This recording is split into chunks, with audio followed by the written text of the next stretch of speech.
Je ne sais pas, vous avez peut-être d'autres questions?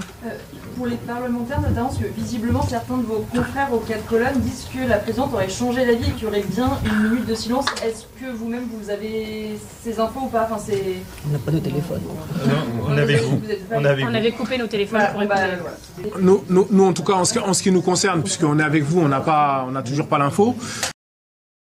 Je me permets de vous relancer. Des députés aux 4 colonnes ont effectivement confirmé la minute de silence. Il y a une dépêche AFP qui est en train d'être rédigée.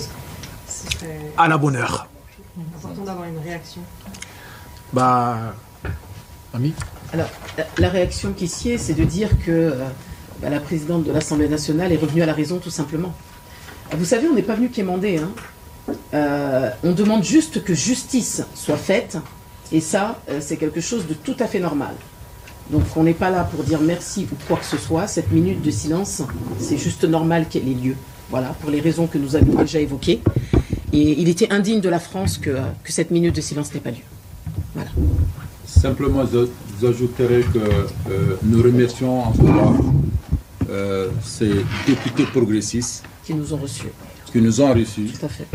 Et qui ont eu l'information que la minute de silence a été refusée.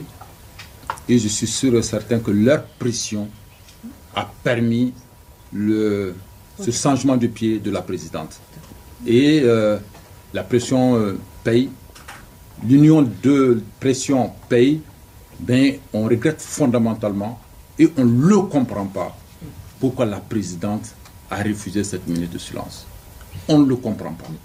On est révolté, on est indigné. Ça n'enlève en rien notre incompréhension et notre colère du fait même de penser à refuser et de le dire.